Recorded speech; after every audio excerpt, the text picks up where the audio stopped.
Hello नमस्कार दोस्तों, मैं अनिल कुमार आपके अपने यूट्यूब चैनल एजुकेशन सरोवर में बहुत बहुत स्वागत करता हूं।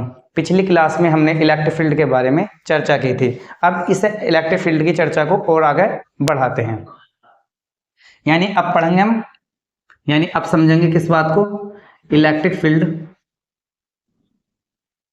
Electric field due two point charge.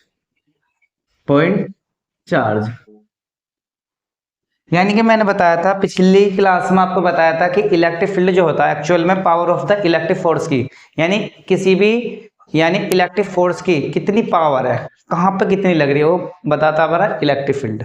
Electric field actual में डेफिनेशन ये बताई थी कि किसी भी पॉइंट चार्ज, या कह सकते हैं सिस्टम ऑफ चार्ज का चार तरफ का वो फील्ड जहां पर इलेक्ट्रिक फोर्स का अनुभव होता हो किसी चार्ज पर, उसे बोलते हैं इलेक्ट्रिक फील्ड। तो इसी बात को मैंने आगे बढ़ाते कहा इलेक्ट्रिक फील्ड को पॉइंट चार्ज, यानी पॉइंट चार्ज की वजह से इलेक्ट्रिक फील्ड कहां पर और कितना होगा, उसके लिए हम अब चर्चा करते हैं। यानी हिंदी में लिख लेते हैं इसे,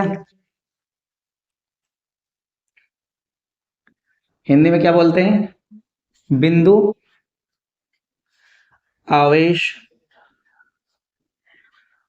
के कारण विद्युत क्षेत्र।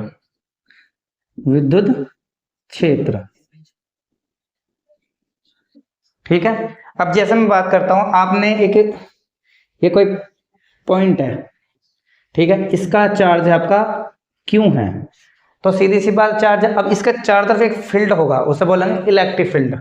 क्या बोलेंगे, इलेक्ट्रिक फील्ड। यानी सपोज करो हमने इलेक्ट्रिक फील्ड, ये होगा, इसके चार तरफ का फील्ड होगा, कौन सा, इलेक्ट्रिक फील्ड। कितना होगा इसको हम डिफाइन करेंगे, ठीक है। तो हमने एक एनोदर चार्ज लाया क्यू नोट, जिससे हम टेस्ट कर रहे हैं कितने, क्यू नोट, इनके बीच की डिस्टेंस कितनी मानी, आर। तो डिस्टेंस कितनी मानी हमने, आर मानी। तो आर मानने पर, यानी ये तो होगा क्यू, इसके चार तरफ का फील्ड इलेक्ट्रिक फील्ड, और ये होगा आपका क्यू नोट। क्यू नोट पे इसका कितना फोर्स रहेगा और इसका कितना फील्ड रहेगा, ये हमें फाइंड आउट करना। लेकिन हम किस में ले रहे हैं, किसी ना किसी मीडियम में लेंगे, तो इसका डाइलेक्ट्रिक कांस्टेंट क्या लेंगे, के। डाइलेक्ट्रिक कांस्टेंट क्या लेंगे हम इसका, के, जो ये बताएगा आपका मीडियम कैसा। तो अगर मैं बात करूं, सबसे पहले हमने क्या पढ़ा था, कूलम फोर्स, यानी इन दोनों के बीच फोर्स फाइंड आउट कर लेता हूं। भाई इन दोनों के बीच फोर्स भी तो लग रहा होगा, तो कैसा फोर्स लग रहा है उसी से तो पता चलेगी आपका इलेक्ट्रिक फील्ड कितना है, ठीक है। तो मैंने फोर्स फाइंड आउट करा, यानी according to Coulomb's law, Coulomb's law, यानी कूलाम का नियम क्या कहता है आपका, कूलाम का नियम ये कहता है कि अगर किसी दो टेस्ट चार्जों के बीच अगर फोर्स लगता है, उनके डायरेक्टली प्रोपोर्शनल, यानी प्रोडक्ट के डायरेक्टली प्रोपोर्शनल, उनके बीच की डिस्टेंस के स्क्वायर के इनवर्सली प्रोपोर्शनल, यानी Q1 Q2 upon R square. यानी F इक्वल टू कितना होगा, 4 पाई एप्सिलॉन 0, इसका साइन कीजिएगा, के Q1 Q2 आर स्क्वायर, ये हमारा कूलम फोर्स होगा। लेकिन हमें फाइंड आउट क्या करना, इलेक्ट्रिक फील्ड, यानी इलेक्ट्रिक इंटेंसिटी। तो इलेक्ट्रिक इंटेंसिटी फाइंड आउट करने के लिए डेफिनेशन क्या बताई थी मैंने आपको इलेक्ट्रिक फोर्स की, कि ये बताई थी कि अगर किसी भी टेस्ट चार्ज पे जितना फोर्स लगता, वो फोर्स और टेस्ट चार्ज का मान का जो रेशियो होता आपका क्या होता, इलेक्ट्रिक फील्ड होता, ठीक है। तो हम क्या लेंगे, इलेक्ट्रिक फील्ड क्या होगा, from definition of electric intensity या field intensity, क्या बताई थी मैंने, ये बताया था E equal to F upon q naught, ये तो बताया था E equal to F upon q naught. तो F की वैल्यू क्या है आपकी, 4 पाई एप्सिलॉन 0, क्यों 0, क्योंकि आपका चार्ज पहला क्यू है और दूसरा क्या, Q0, ये हमारा कूलम्स फोर्स था, ठीक है। यानी Q1 के स्थान पर क्यू और Q2 के स्थान पर q naught upon R square divide by q naught, q naught से क्यू नोट कैंसिल आउट, तो E इक्वल टू कितना होगा, 4 पाई एप्सिलॉन 0 के क्यू अपॉन आर स्क्वायर, ठीक है। ये आपका फॉर्मूला तैयार होगा इलेक्ट्रिक फील्ड का, किसके कारण? पॉइंट चार्ज के। यानी हमने बताया बिंदु आवेश के कारण विद्युत क्षेत्र कितना होता है, उसका फॉर्मूला यह है E इक्वल टू 4πε0 के Q अपॉन R स्क्वायर। ठीक है, इसे आप नोट कर लीजिए। अब हम पढ़ते हैं इस पर न्यूमेरिकल के बारे में, समझते हैं किस प्रकार से इसमें न्यूमेरिकल होंगे। ठीक है, फॉर्मूले पे ऐसे रन देते हैं।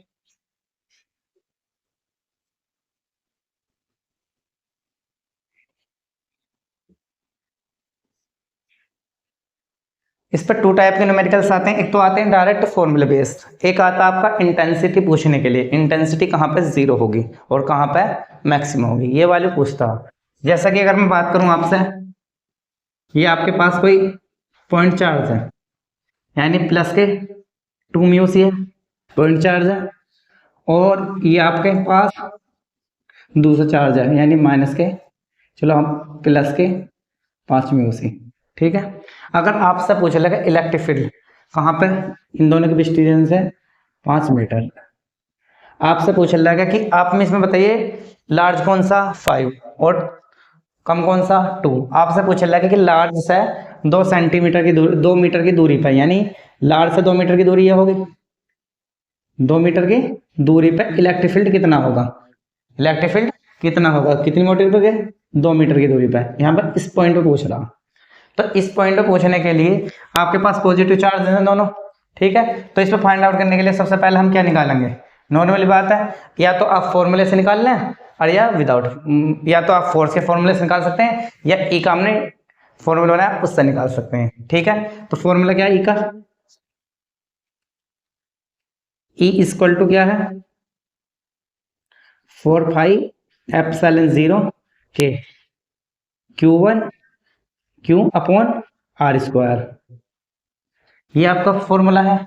लेकिन किस में कह रहा है, एयर में, तो इक्वल टू क्या हो जाएगा 1, तो क्या होगा E equal to 4πε0 Q upon R square.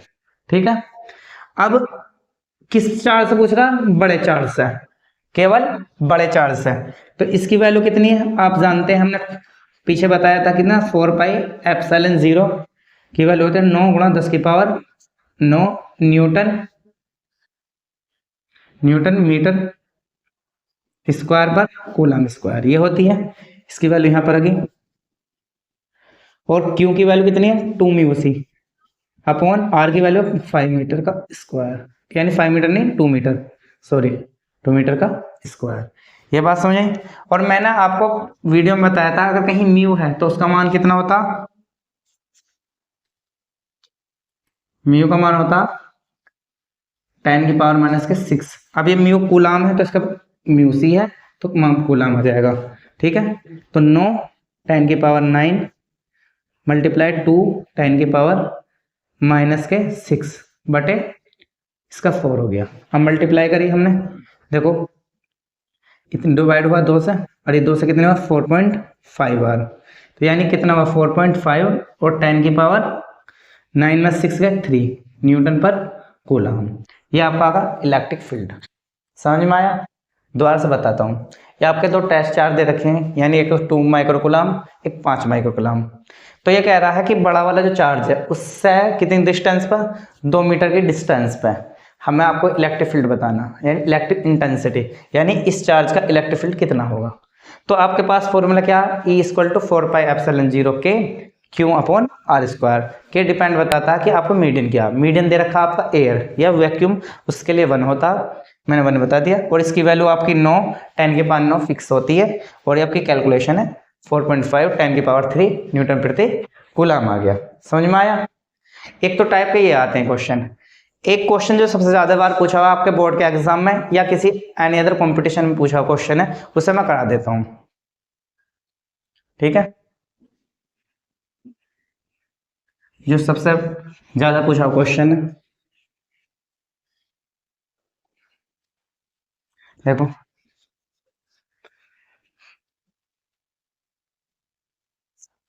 Question लिखा हुआ है प्लस के 5 म्यू सी तथा 125 म्यू सी जिनके बीच की दूरी, बीच की दूरी 1 मीटर है, जिनकी बीच की दूरी कितनी है 1 मीटर है, उन इन दोनों आवेश, इन दोनों आवेशों, दोनों आवेशों के बीच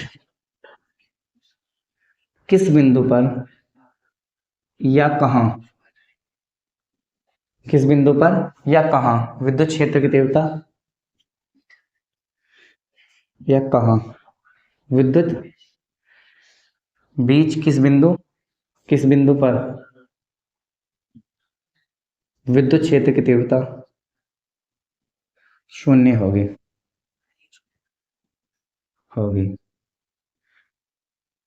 ठीक है। देखो कंडीशन क्या, मैंने इसमें बोला बीच क्यों बोला, क्योंकि आप जानते हैं कि अगर आपके दोनों प्लस चार्ज हैं तो कैसा फोर्स लगाएंगे, रिपल्सिव फोर्स लगाएंगे, तो इलेक्ट्रिक फील्ड किसी न किसी मिड पॉइंट पे इनके हमारा क्या होगा, ये 0 होगा। यानी मैंने सपोज करो एक ये बना लिया चार्ज और एक आपके पास ये पॉइंट चार्ज बना लिया, इसका कितना दे रखा 5 म्यू और इसका दे रखा आपका 125 म्यू। ये बात आपको समझ में आ गई। तो आप इनके बीच की डिस्टेंस जो दी हुई है वो कितनी दी हुई है 1 मीटर, कितनी है 1 मीटर। आप एक बात कही मुझे, ये भी प्लस चार्ज है और ये भी प्लस चार्ज है, इसकी भी डायरेक्शन कितनी तरफ होगी, प्लस की चार्ज की इस तरफ E1 होगी और इसकी भी डायरेक्शन किस तरफ होगी E2। अब ये दोनों की डायरेक्शन दोनों की अलग अलग होगी, क्यों, क्योंकि ये फोर्स लगा रहे हैं रिपल्सिव, जिस तरफ फोर्स की डायरेक्शन होती है उस तरफ ही इलेक्ट्रिक फील्ड की डायरेक्शन होगी। अब इसका मतलब यहाँ इसके किसी ना किसी इन दोनों के बीचों बीच कहीं ना कहीं पर इलेक्ट्रिक फील्ड शून्य होगा। तो मैंने सपोज करा वो शून्य हमारा इस पॉइंट पे है, किस पॉइंट पे P। तो इस पॉइंट से हम इसे कितना मानेंगे x और इसे कितना मानेंगे 1 माइनस एक्स, समझ में आया। यानी अगर इसे x निकाल ली तो इसमें से 1 माइनस में भाई अगर हमारे पास एक है तो एक में से x निकाल ली तो ये कितनी बची 1 माइनस एक्स बची। ये बात समझ में आ गई। तो हम इस P पॉइंट पर अगर मान लें कि E नॉट इक्वल टू 0 होगा तो हम क्या निकालेंगे E1 क्या होगा P पॉइंट के लिए, भाई फॉर्मूला यह है 4 पाई एप्सिलॉन 0 एयर में ले रहे हैं तो Q upon x square, Q1 upon x square, value रख लो 9 गुणा 10 की पावर 9, Q कितना दिया हुआ आपका 5 म्यू सी अपॉन R की वैल्यू एक्स स्क्वायर। कोई दिक्कत यहाँ तक, ये बात आपके समझ में आ गई, ठीक है। अब इसी तरीके से E2 निकालेंगे, क्या निकालेंगे E2, तो E2 कितनी निकलेगी Q2 अपॉन एक्स स्क्वायर, यानी कि नहीं एक्स नहीं कितनी डिस्टेंस है यहाँ से 1 माइनस एक्स।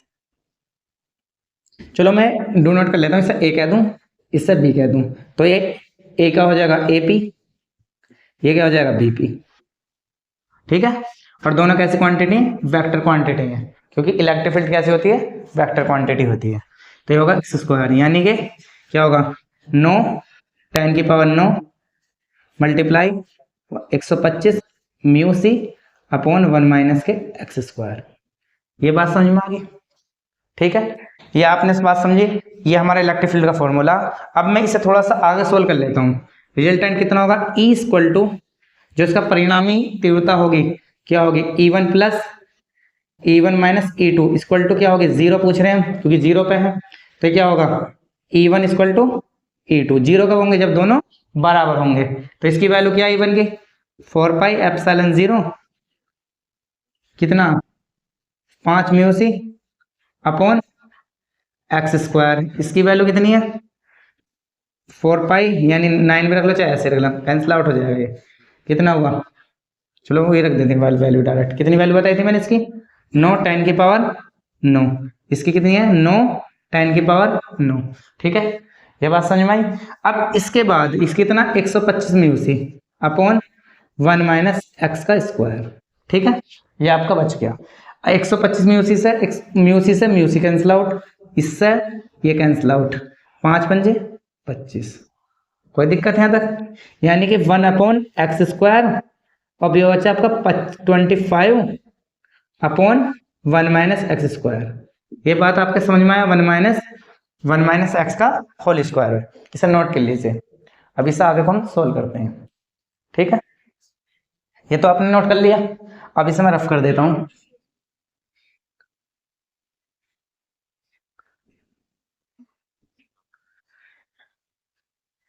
इसे मैं रफ कर देता हूं इस वाले को भी। ठीक है,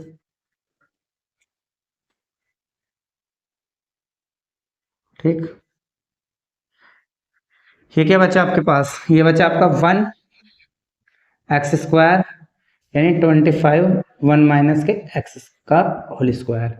अब आप इसे सोल्व कर सकते हो। अगर आप इसका फॉर्मूला खोल कर सोल्व करोगे तो आपका क्वेश्चन हो जाएगा बड़ा, और कैलकुलेशन ज़्यादा होने की वजह से आपको कहीं ना कहीं गलती होने के चांसेस ज़्यादा रहते हैं। लेकिन हम इसे आसान सोल्व करने के लिए क्या करेंगे? दोनों का स्क्वायर रूट ले लेंगे। क्या ले लेंगे? Square root in both side, यानी दोनों पक्षों का वर्गमूल लेने पर। ठीक है, तो इसका कितना होगा? 1/x। इसका जाएगा 5 1 - x। अब यहाँ करोगे आप क्रॉस मल्टीप्लाई, यानी कि हिंदी में कैंची की गुणा। तो कितना? 1 - x और इसकी 5x, यानी 5x equal two plus x बराबर 1। तो 5 6x बराबर 1, यानी x बराबर 1/6 मीटर। यानी कहने का मतलब ये है कि छोटे चार्ज से 1/6 मीटर की दूरी पर इलेक्ट्रिक फील्ड 0 होगा। ये बात समझ में आई? क्यों छोटे चार्ज से इतना क्यों हुआ? क्योंकि छोटा चार्ज है तो हमारा जो फोर्स है वो डिपेंड किस पर करता? चार्ज की वैल्यू पे। छोटा चार्ज है तो फोर्स भी आपका कम होगा, यानी छोटा होगा। इसी वजह से हमारा क्या होगा? 1/6, यानी कि इस चार्ज से 1/6 मीटर पे क्या होगा? हमारा इलेक्ट्रिक फील्ड 0 होगा। यह बात आपके समझ में आई? ठीक। अब बात करते हैं प्रिंसिपल ऑफ सुपरपोजिशन।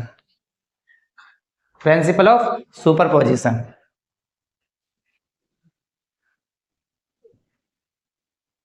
पहले हम प्रिंसिपल ऑफ सुपरपोजिशन को समझेंगे। क्या होता है सुपरपोजिशन?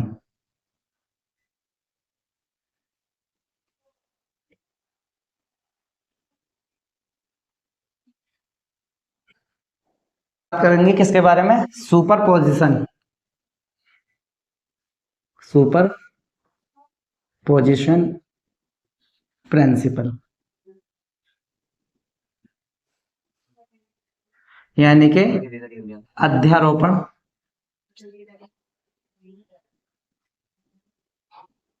सिद्धांत। अब हम सबसे पहले हम अध्यारोपण सिद्धांत के बारे में समझते हैं। यानी अध्यारोपण सिद्धांत जो है आपके सिलेबस में क्या है और इसकी डेफिनेशन क्या है, सिलेबस में आप कई जगह पढ़ोगे। यानी कि वेव का सुपरपोजिशन, चार्ज का सुपरपोजिशन, फोर्स का सुपरपोजिशन। यानी कहने का मतलब मेरा सुपरपोजिशन होता क्या है? यानी बहुत सारी किरणें मिलकर जब एक किरण बनाती हैं उसे बोलते हैं सुपरपोजिशन प्रिंसिपल। क्या बोलते हैं उसे? Superposition principle. जैसे कि अगर अब बात करूं वेव का, क्योंकि आपने 11th क्लास में वेव का चैप्टर पढ़ा होगा, उसमें सुपरपोजिशन प्रिंसिपल पढ़ा है। तो कैसे पढ़ा है? यानी कि अगर मैं बात करूं आपसे, ये आपके वेव है यानी तरंग है, एक आपकी दूसरी तरंग है और ये आपकी तीसरी तरंग है। हमें पता है इनकी फेज क्या है, डिफरेंस क्या है, लेकिन एक्चुअल में आने के बाद एक जगह तो ये क्या हो जाती है? इकट्ठी हो जाती हैं, यानी कि एक किरण बन जाती है इस तरीके से। ठीक है, तो इसे बनोगे आप सुपरपोजिशन।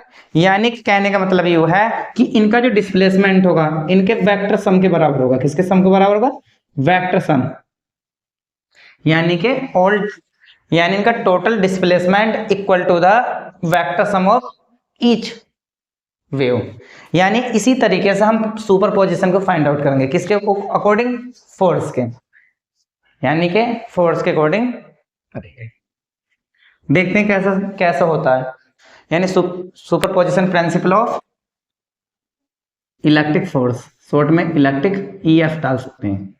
देखो जितने भी चार्ज हैं एक दूसरे पर इंटरेक्टिंग करते हैं, यानी अपने पास की क्रियाएं करते रहते हैं जिसकी वजह से एक दूसरे पर फोर्स लगा रहता है। तो अगर हम बात करें एक सिस्टम की, किसकी बात करें? सिस्टम, यानी कि विद्युत बल का अध्यारोपण बल।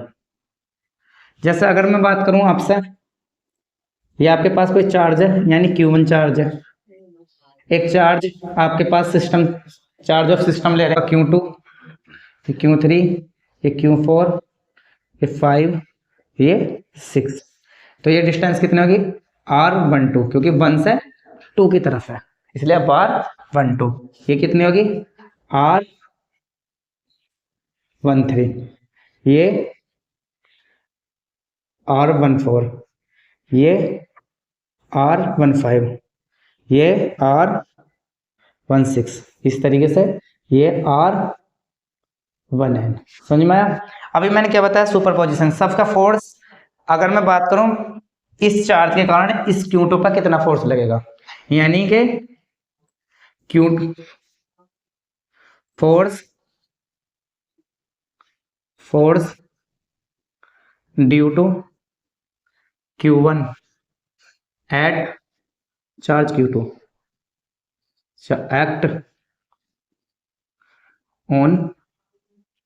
Act on charge Q2। यानी कि कहने का मतलब ये है, यानी विद्युत बल Q1 के कारण Q2 पर, विद्युत बल Q1 के कारण Q2 पर कितना लगता है। तो यानी आप बात करते हैं 1-2 की, किसकी बात करेंगे 1-2 की, यानी कि पहले चार्ज के कारण दूसरे पर कितना बल है। तो फॉर्मूला वही है आपका 4πε0 Q1 Q2 अपॉन R12 का स्क्वायर, R12 का स्क्वायर। ये बात समझ में आ गई। इसी तरीके से हम दूसरे की बात करेंगे 1-3 की, तो क्या होगा 4πε0 Q1 Q3 अपॉन R13। ठीक है। इसी सिमिलरली इसी तरीके से हम बात करेंगे Fn की, किसकी बात करेंगे F1n, यानी कि 4πε0 4π, यानी Fn की बात यहां कर लेंगे, Fn इक्वल टू कितना होगा 4πε0 Q1 Qn अपॉन R1n का स्क्वायर। समझ में आया? यानी कहने का मतलब ये, पहले हमने क्या काम करा, Q1 का फोर्स है Q2 पर निकाला, यानी Q1 के कारण Q2 पर कितना फोर्स हुआ, यानी F12, यानी 1 के कारण दूसरे पर कितना फोर्स होता 4πε0 Q1 Q2 upon R1 R2 का होल स्क्वायर। ठीक है। इसी तरीके से Q1 का किस पर Q3 पर, इसी तरीके से हमने सभी पर निकाल लिया और लास्ट में किस लिया N के कारण। ये बात आपने समझ में आ गया? ठीक है। अब बात करते हैं, हमारा प्रिंसिपल सुपरपोजिशन क्या कहता कि the resultant force of the vector some each forces, यानी कि जितना उनका कुल परिणामी फोर्स उनके लगने वाले प्रत्येक आवेश के बल के सदिश योग के बराबर होता। ये क्या कहलाता आपका फोर्स का अध्यारोपण। ये बात समझ में आई? नोट कर लो। यानी कि कहने का मतलब मैंने क्या बताया, यानी अध्यारोपण का सिद्धांत क्या बताया मैंने कि परिणामी, लिख देता हूं, परिणामी बल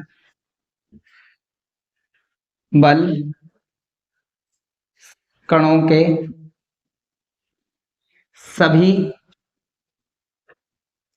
सभी बलों के सदिश योग के बराबर होता है, सदिश योग के बलों के सदिश योग के बराबर होता है।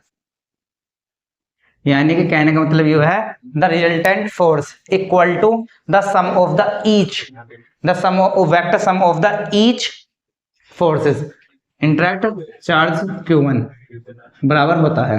यानी कि कहने का मतलब मैंने क्या बताया कि F इक्वल टू किसके होगा, F12 के प्लस F13 के प्लस F14 के F1n के, यानी टोटल सम इनका होगा, यानी पहला ये दूसरा ये तीसरा इनके वेक्टर सम के बराबर होगा। ये बात आपके समझ में आ गई? अब हम इनके वैल्यू रख देते हैं। ठीक है, ये रफ कर देता हूं।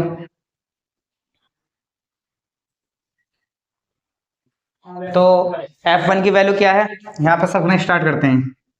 देखो F equal to 4πε0 Q1 Q2 upon R12 का स्क्वायर, ठीक, plus 4 pi epsilon 0 Q1 Q2 Q1 Q3 R13 का square plus 4 pi epsilon 0 Q1 Q4 R14 का square, dot dot dot dot, ये आपका कितने टाइम्स है, n टाइम्स तक। कितने टाइम्स तक, n, क्योंकि हमें नंबर ऑफ पार्टिकल्स कितने हैं, n, Q1 Qn R1n का स्क्वायर। ये बात समझ में आ गई।